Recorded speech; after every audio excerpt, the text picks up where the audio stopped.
Welcome back to this week's episode of The Follow-Up, where we recap this week's sermon so you can grow deeper in your relationship with Jesus. I'm Carrie, and I'm here with Jack and Jeff. Welcome, Hello. guys. Hey, good to see you.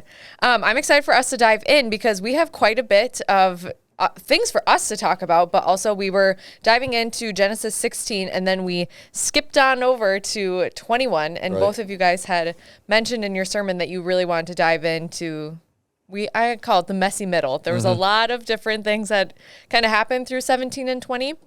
So I'd love for you guys to share a little bit about what we had to kind of skip forward this week. Sure. Yeah. I think the first thing, going from 16 with Hagar and Ishmael and honestly the profound angel of the Lord meeting Hagar in the wilderness, we skipped to 17.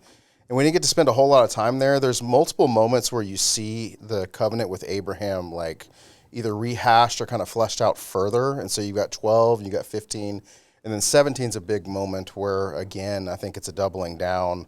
It's God is reissuing and kind of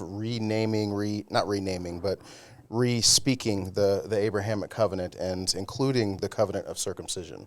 And so entering that in as the sign of the covenant in kind of a physical, embodied way that you are my people, you're set apart, and that means all of you. And so this becomes kind of an area that you'll see throughout Scripture, that it's not even just a physical thing. Like there's other scriptures that will talk about circumcision even being of the heart, and later we'll see in the New Testament like that not all Israel is necessarily true Israel. And so there's this physical embodied we're embodied souls in that sense. And I think that as Christians, sometimes we miss some of those embodied elements. And so this is one of those very physical representations of a spiritual reality that's happening. And that's also where some theologians and even our brothers in other traditions that do like infant baptism, like they tie circumcision with baptism, which is where they kind of see that progressing even into the new covenant. And so I think there's a lot of pieces there, and one of the cool things I mentioned just in passing, but we don't often mention that Abraham laughs too. Like Sarah's known for her laughing and kind of disbelief that it could happen, but Abraham rejoices. Like it's a rejoicing laughter that takes place in that chapter in particular, and actually you're told what Isaac's name's going to be from that point, because I think most people kind of tie it to, oh yeah, because Sarah laughed because she didn't believe, but that's actually in 17 where we get to see that.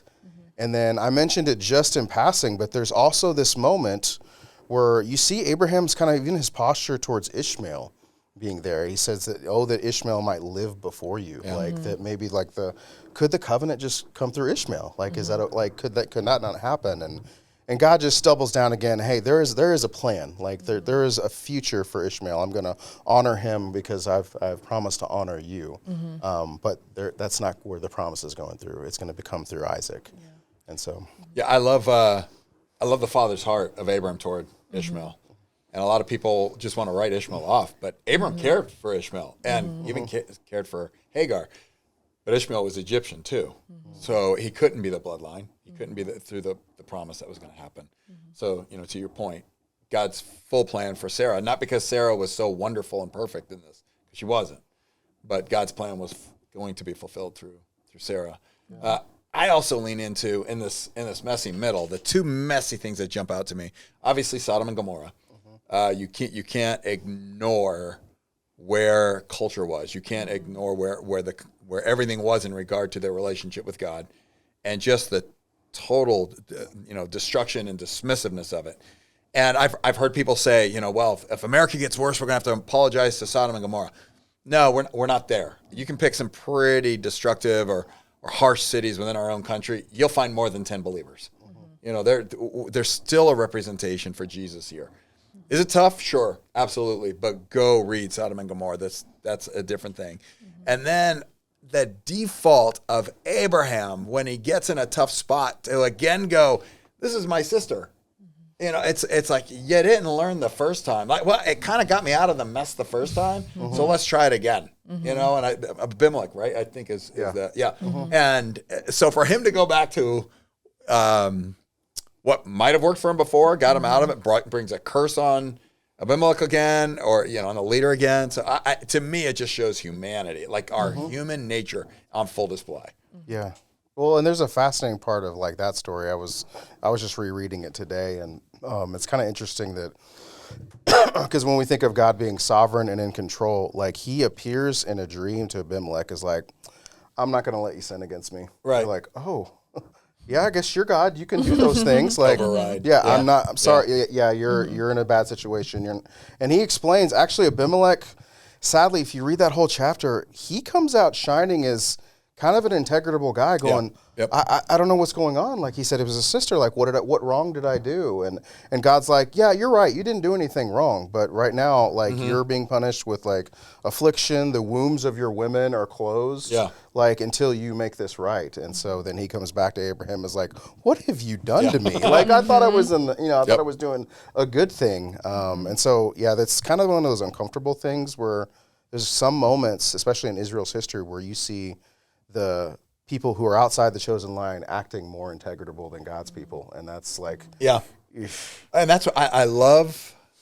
Garrett did it here 2 weeks ago. I was in Bellevue, but the storyline is about God's grace and God's promise and his thread, not our humanity. Like the story, the heroics don't come through our humanity at all. Yeah. You know, it is his promise and it is his fulfillment of it, not our humanity that brings it through. So I don't know. There are people who are there are just too many people, I think, who embrace or raise the level of humanity and lose the fact of God's the one writing the story. And I think Abraham's a great example. Sarah's a great example of no, it is all about him. You know, good times or bad times, he's the one putting the thread together where the storyline's going to come through. Yeah, that's very true. Well, and there was a point, you mentioned the Sodom and Gomorrah thing that I think is really interesting, about us not having to apologize to Sodom and Gomorrah.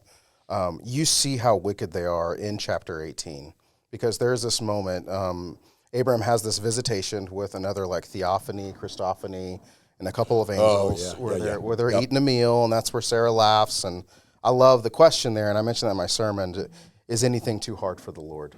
Like that's asked of Sarah. Obviously, nobody answers that question because they know the answer. No, nothing is too hard. But what happens right after that is the two go down to Sodom and Gomorrah to see, just kind of check things out, check out the situation. And then God stays with Abraham, and they have this exchange back and forth where it's almost like a haggling. Like, you literally see, well, what if there's like 50 righteous people there? Like, are you going to destroy them with all the wicked people? And God's like, no, I won't if there are 50 righteous people. And then everyone's like, what if there's 40? And it just keeps on going down until it's like, what if there's 10? And I think that's the last part is, what if there's 10 righteous people? Then I won't, on account of you, I won't destroy. And you find out Sodom and Gomorrah get destroyed. So... kind of shows there's not 10. I didn't find 10. Nope. I didn't find 10 righteous people. I saved Lot and his family because out of regard for you, because I love you. But I didn't find 10. And you see that in the story that I think is famously known, and you see just the depravity that's a part of that city. Right. So Lot and his daughters in 19. We don't need to go into that, but if you want to read the details even that story is disturbing. It is because they think the world's ending, and Lot and his daughters mate with Lot, and they actually form. There's enemies of God come out of this union. The babies that come out of this come. I think it's the Moabites and the Ammonites. I could be mistaken there. So, but you see that these choices having actions having repercussions is like, oh man, another thing where it's like. That's where we got enemies of God coming through, these decisions by, God's chosen people. So, It's a mess. Yeah, it is. Quite the mess. Absolutely. Yeah. One of the things that, as we were like talking about the messy middle and just kind of framing it for the culture of that time, for my curiosity, and I'm sure maybe others, for what Sarai did, like told Abram to do, of like, go sleep with Hagar, go do that. Was that outside of the norm of like the culture, or was that fairly accepted in that culture? Because I'm even thinking back of like how often as we have believed, like we can look back and be like, you did what? Yeah. Yeah. But if we're looking at an area that like Sodom and Gomorrah comes a couple chapters later, this was probably like happening often. and that this wasn't like out of the norm for things to happen, especially a woman like Sarai who doesn't have kids and is very old and wants some sort of something to help her husband to have some sort of lineage. I'm looking at this as like, like how many things as we as believers almost like accept, or like, well, culture's doing it, so therefore, like, I'll just weasel my way in to do it. Something, Jeff, I remember specifically you said this in your message of like, and maybe Jack, you did too, of like Abraham listened to Sarai, and just like Adam listened to Eve back in Genesis 3, like not disregarding what God had said, but just like, nope, I'm going to listen to my wife and I'm just do whatever she says. Yeah. And there were some repercussions that came of that. So I'm curious to you guys, like what, like given all of that, like how do we in this society, like really try to discern the word of God and like be set apart? And how does that look like in today's society? No, we're not Sodom and Gomorrah yet, but like, you know, the world is hard. We're, and culture can feel like that would be like an easy way to just like try to do things our own way rather than really discerning and listening to the voice of God. Well, you want to go first or me? Yeah, go ahead. All right. Loaded question. Yeah. And I'm drawing a blank. I'm trying to remember the name of the woman basically who was on the lap of her servant as she gave birth in the Old Testament. So it wasn't out of the ordinary. There were obviously concubines that had children for the family. Yeah. Sarah saying, I can start my family through her kid. I'll take, so there is some more of that. The other thing that's unique for me is the fact, intriguing, is Hagar comes from Egypt. And we talked about this a couple of weeks ago. Anything out of Egypt is kind of a representation of the world. So, and no, she couldn't carry the lineage. So there was a lot at play in that as well. Culturally, yeah, it was a very different culture as far as, sure, slaves were property. Concubines were kind of in that same mesh. So yeah, stuff like this went on a different than what we'd say. But even in that, it wasn't God's promise. It wasn't what God laid out for Abram. And I go back to 21 where it says, and Sarah had her son as God promised a little later, and she gave birth at the time he said she would. It's spelled out. Now, we've got generations and books and theologians and historians and preachers that have helped us write the story, you know, of us going, well, what's the problem? Why didn't Sarah get it? But we got things we bypass too on what God may have said are the right things to do things. And we've got the New Testament, kind of the bumper pads of saying, hey, here's how you're supposed to live. Yeah. But yeah, he should have known, even if it was a little bit more of a cultural norm back then. Yeah. Yeah, and I mean, to your saying, I think I saw every scholar and commentary was like, actually, this was a very common practice in that area. And you'll see that over and over again. Like, you are not to be like the people. You are to be a light to the nations, to reveal me to this lost world. And so the fact of, you see Israel go, hey, we want to be like them. Like, we want a king like them, you know, which comes later on in the history. It's like, it's always a problem when God's people start to look like the nations around them. And so, that becomes a huge point, because I think we talked about this a little bit, but, you know, the original audience that Moses was writing and inspired by God to write for was the Israelites in the wilderness. Yeah. You know, as they're going to be heading into this land of the Canaanites and all kinds of like just really despicable practices and child sacrifice and sexual practices and worship to different deities. And I think that to your question of like, okay, how do we be holy and set apart? I think that, you know, part of that is abiding in the Lord. There needs, like, you get to the point where there's a union with God where our hearts start to align with the things that his heart beats for. And so the original sin with Adam and Eve is like, no, God, I want to be able to determine good and evil for myself. I'm looking at that fruit, like it's kind of a lustful image of like, it looks delicious. It's going to give me wisdom, what I want. I kind of want to be able to determine those things for myself instead of accept what you say is good and evil and kind of become my own God in that, right? And so I think that, that part of part of the difficulty, and I encounter this a lot in counseling, is like figuring out, okay, what does faithfulness look like when the situation doesn't fit into chapter and verse? Like I point to, Ephesians 2 and go, oh yeah, I should not do that because it says do not do that. It's like, no. Actually, a lot of it is trying to give people a lens for the things God is passionate for and aligned for. And sometimes you have proof text. Sometimes that's very convenient. Sometimes I've got to go a little bit further back and see what are the themes. Like, what are the themes that God seems to be about in theology and like his redemptive plan, and be able to kind of trace those things involved in the community, because we're supposed to be doing life together, so that I'm not on my own trying to figure out, okay, yeah, I think this sounds right. I'll just go ahead and do it. Which, I mean, Abraham and Sarah in that situation, or Abram and Sarai at that moment, they don't really have that moment where they have others around them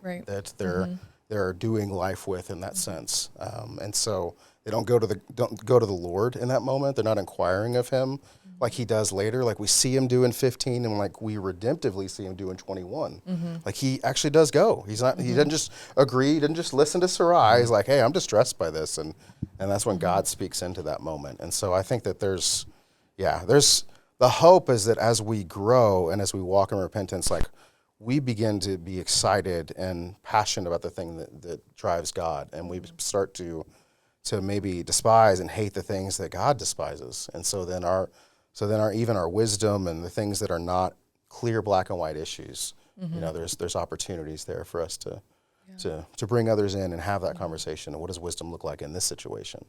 So, I think we see that in Acts too. I mean, even in the early church, it's like, all right, let's just lay down 3 things to start with. Like, what is it as outsiders come in? Don't eat meat sacrificed to idols. Don't be drinking blood, and stay away from sexual immorality. Yeah. Some of the things that may have been soft for someone coming in, where they were like, we don't want to be an offense to other believers in this point.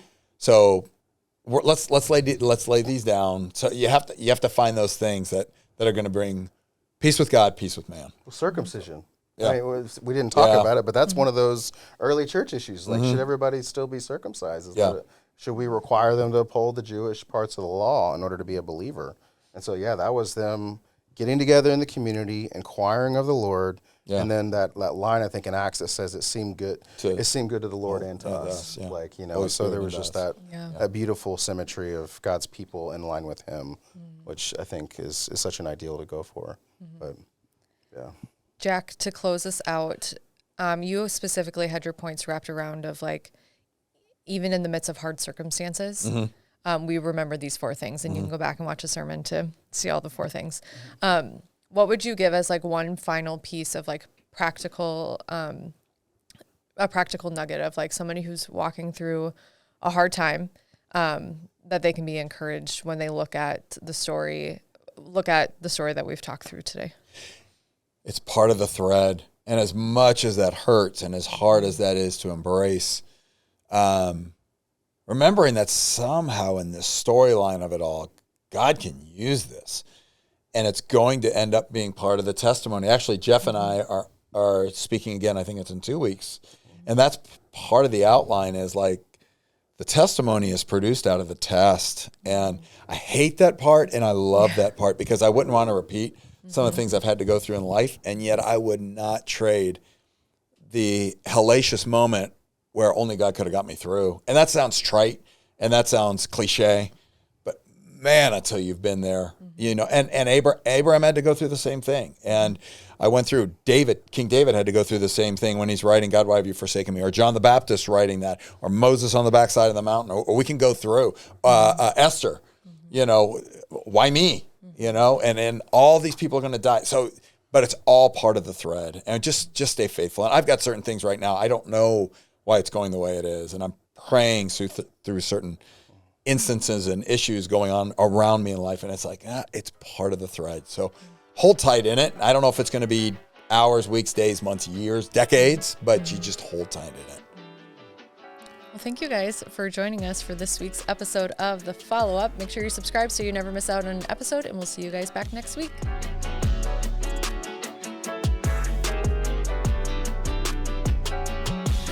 Yeah, we love Jesus. Are we perfect? No, but we're not Sodom and Gomorrah. We're not there. And I just spilled my coffee all over myself. Woo! That was hot. That's on Sorry about that.